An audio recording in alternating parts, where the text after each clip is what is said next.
Hi friends, நம்ம பார்க்க போகிற திரைப்படம் லவ் அகெயின். இது வந்து பார்த்திங்கன்னா தமிழ் டப்பிங்லேயே கிடைக்குது. இது ஒரு நல்ல ஒரு ரொமான்டிக் காமெடி மூவி. காமெடி அவ்வளோவா இல்லை, ஆனால் இது வந்து ஒரு ரொமான்டிக் காமெடின்னு சொல்கிறாங்க. இது ஒரு நல்ல ஒரு ரொமான்டிக் மூவி அப்படி வேணால் சொல்லலாம். ஸோ இந்த படத்தை இயக்குனது வந்து பார்த்திங்கன்னா ஜிம் ஸ்ட்ரோஸ், ரைட்டிங் வந்து பார்த்திங்கன்னா Jim Strouse, Sofie Cramer, Andrea Wilson பண்ணியிருக்காங்க. இதில் முக்கியமாக நடித்தவங்க பார்த்திங்கன்னா பிரியங்கா சோப்ரா ஜோனாஸ், ராப் பர்ன்ஸ்ன்ற கேரக்டரில் சாம் யூகன் நடிச்சிருக்காங்க. செலிண்டியன்ற சிங்கர், பயங்கர லெஜண்ட் சிங்கர் வந்து அவங்களாவே நடிச்சிருக்காங்க. அவங்களுக்கு வந்து பாட்டு எழுதுறவங்கள தான் ராப் பர்ன்ஸ்ன்ற சாம் யூகன் நடிச்சிருக்காரு. அவர் இந்த படத்தில் வந்து ரொம்ப ஒரு சூப்பரான ஒரு நடிப்பை வந்து வெளிப்படுத்தியிருக்காரு. மற்றும் மற்றவங்களாம் வந்து எல்லாருமே துணை நடிகர் மாதிரி தான் நடிச்சிருக்காங்க. இந்த படத்தோட கதை வந்து பார்த்திங்கன்னா, ஒரு காதலி வந்து மீரா ரேன்ற வந்து பார்த்திங்கன்னா ஒரு ரெஸ்டாரண்ட்டில் வெயிட் பண்ணியிருப்பா. ஜான்ற வருவான். அவன் வந்து பார்த்திங்கன்னா அந்த மீராவோட கண்ணெதிரிக்கே அவன் வந்து கார் ஆக்சிடெண்ட்டில் இது பண்ணுவான். அது வந்து சவுண்ட்லேயே வந்து காட்டுவாங்க. அப்போ வந்து பிரியங்கா சோப்ரா வந்து அது சவுண்ட்லேயே அந்த ரியாக்ஷனை வந்து ஆக்சிடெண்ட் அப்படின்ற மாதிரி வர சீன் நல்லா இருந்துச்சு. அதுதான் ஃபஸ்ட்டு சீனு. ஒரு 2 years லேட்டர்னு காட்டுவாங்க.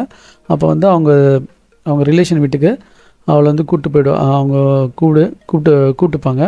ஸோ அவள் அங்கே போயிட்டு எங்கே தங்குவா. அப்போ ராப் பர்ன்ஸ்ன்றவன் ஒரு வெட்டிங் இதில் காட்டுவாங்க. அப்போ வந்து அவன் வந்து ஒரு எலிசபெத் அவங்களாம் சோஷியல் மீடியாவில் ஃபாலோ பண்ணுவான். அதெல்லாம் இது இல்லாமல் அவன் செலிண்டியனுக்கு வந்து பாட்டு எழுதுனா இருப்பான். அவன் வந்து காதலை பற்றி ஒரு பாட்டு சொல்லுவான். இந்த பாட்டை வந்து இப்படி எழுதிருக்கீங்க, இந்த பாட்டில் வந்து இப்படி மாற்றி எழுதிருக்கீங்கன்னுவான். அப்போ வந்து செலிண்டியன் பார்த்தா சொல்லுவாங்க, நீ உனக்கு வந்து காதல்ன்றது ஏற்படலை, அதனால தான் நீ இது மாதிரிலாம் பேசுகிற அப்படின்னு அவனை வந்து மொக்க பண்ணுறாங்க. உடனே என்ன பண்ணுவான், அதனால் வந்து இவன் ரொம்ப அந்த இடத்துல விரக்தி அடைவான்.